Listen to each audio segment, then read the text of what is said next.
बिस्मिल्लाहिर्रहमानिर्रहीम। अस्सलाम वालेकुम जी, कैसे हैं आप सब? उम्मीद करती हूँ बिल्कुल ठीक होंगे।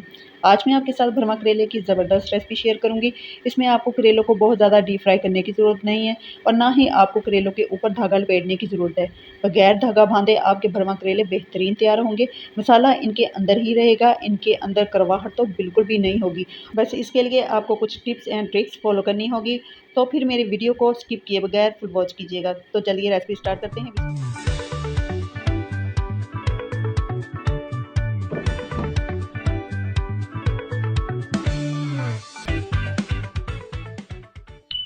बिस्मिल्लाहिर्रहमानिर्रहीम।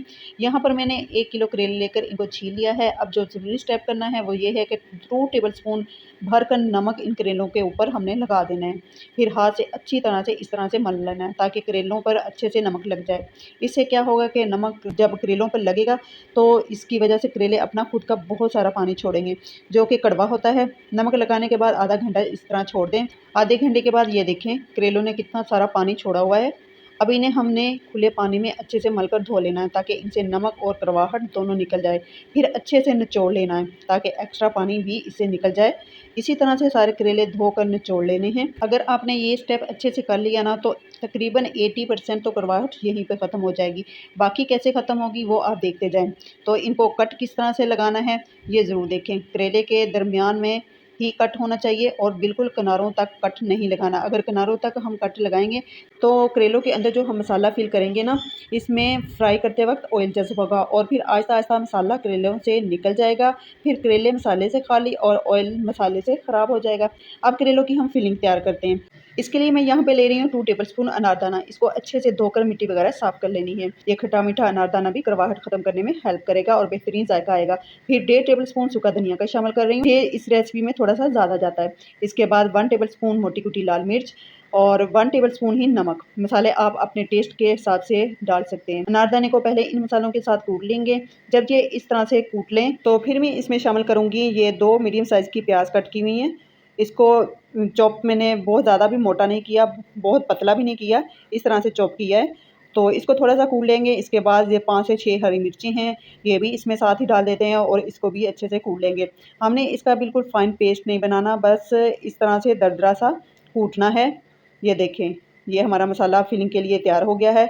अब इससे हम करेलों की फिलिंग करेंगे। ये देखें, थोड़ा-सा मसाला लेंगे और फिर इस तरह से दबाकर फिल करेंगे और इसको इस तरीके से अच्छे से बंद कर लेना है। तो इसी तरह से मैं सारे करेलों की फिलिंग कर लूँगी। अच्छा, यहाँ पर एक ज़रूरी बात कि अगर तो आपके करेले जो हैं उनके बीज पके हुए हैं तो निकालिए, नहीं तो कच्चे बीज या गूदा निकालने की ज़रूरत बिल्कुल भी नहीं होती। इस तरह से बहुत आसान रह जाता है। गूदा निकाल कर फिर इसको मसाले के साथ फिल करना ये बहुत ही लंबा काम हो जाता है। इतनी गर्मी में जितना काम आसान हो जाए वही बेहतर होता है। आप देखिएगा ऐसे ही भरने से करेले के अंदर ही मसाला रहेगा और ज़बरदस्त करेले तैयार होंगे। तो यहाँ पे मैंने करेलों में मसाला भर लिया है और ये बचे हुए मसाले से 4 अदद मिर्चें भी फिल कर ली हैं। ये मसाला इन मिर्चों में भी बहुत ज़बरदस्त लगता है। इसके बाद जो मसाला बच गया है इसको मैं बाद में प्याज टमाटर के साथ शामिल करूँगी। तो चलिए अपने करेले बनाना स्टार्ट करते हैं। बिस्मिल्लाहिर्रहमानिर्रहीम।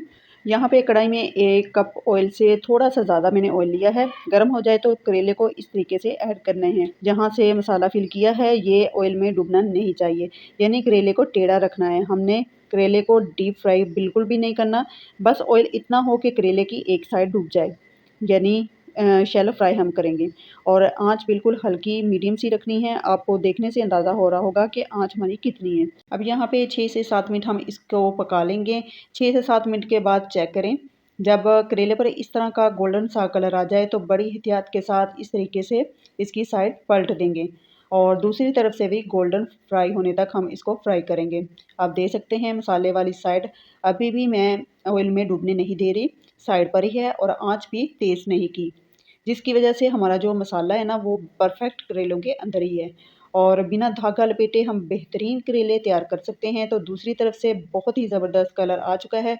तो अब हम क्या करेंगे कि इनको बड़ी एहतियात के साथ प्लेट में निकाल लेंगे। मैं एक-एक करके तमाम करेले जो हैं वो प्लेट में निकालूँगी। तो देखिए माशाल्लाह से ज़बरदस्त मसाला भरे करेले जो हैं हमारे फ्राई हो चुके हैं। अब इन फ्राई करेलों को रखते हैं एक साइड पर और इसका हम मसाला तैयार करते हैं। इसके लिए मैंने यहाँ पे बचा हुआ जो मसाला है इसमें हरी मिर्चें और एक बड़े साइज़ की प्याज और 4 अदद टमाटर कटे हुए, ये सब हम इसी ऑयल में शामिल कर देंगे जिसमें हमने करेले फ्राई किए थे और इसको हल्का सा भून लेंगे।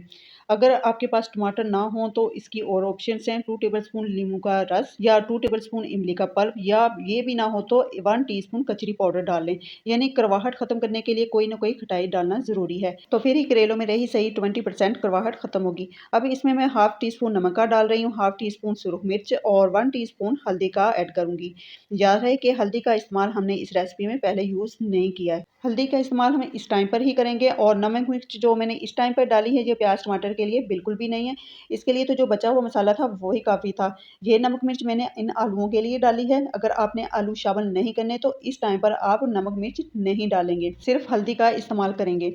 आलू मैंने कुछ गोलाई में और कुछ को दरमियान में कट किया हुआ है, जैसे भी काटें लेकिन आलू ज़्यादा मोटे नहीं होने चाहिए। आलू को थोड़ा सा भून लेंगे, 10 मिनट के लिए कवर करेंगे दम वाली आंच पर ताकि आलू गल जाएँ। तो 10 मिनट के बाद चेक कर लेते हैं कि आलू किस कदर गले हुए हैं, ये इस तरह से गले होने चाहिए। अब यहाँ पर 1 टीस्पून सूखा धनिया शामिल करेंगे। गरम मसाले का इस्तेमाल इस रेसिपी में नहीं होता क्योंकि करेले की सब्ज़ी जो है वो बहुत गर्म होती है, तो इसलिए सूखे धनिया का इस्तेमाल इसमें ज़्यादा किया जाता है। अब सूखे धनिया को हम बहुत अच्छे से मिक्स कर लेंगे। इसके बाद जो मसाला भरे हमने करेले फ्राई किए हुए हैं, ये इसमें शामिल कर देंगे और इसको अच्छी तरह से मिक्स करेंगे। मिक्स करने के बाद इसको हमने 5 मिनट का दम लगा देना है ताकि जो मसाला और करेले का आपस में जायका घुल-मिल जाए। 5 से 6 मिनट हो चुके हैं तो चेक कर लेते हैं। माशाल्लाह ज़बरदस्त हमारे भरमा करेले रेडी हो चुके हैं। मैं आपको प्लेट में निकाल के दिखाती हूँ। ये देखिए करेलों के अंदर मसाला परफेक्ट है। माशाल्लाह से ये बहुत ही ज़बरदस्त बगैर धागा बाँधे, बगैर जलाए और बगैर करवाहट के बहुत ही मज़े के करेले तैयार हुए हैं। करवाहट का तो आपको नामो-निशान नहीं मिलेगा।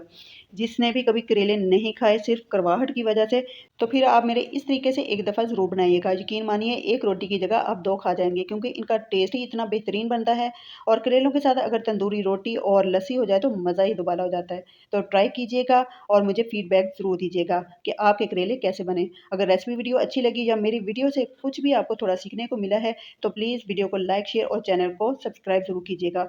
मिलते हैं नेक्स्ट वीडियो में, तब तक के लिए अल्लाह हाफ़िज़।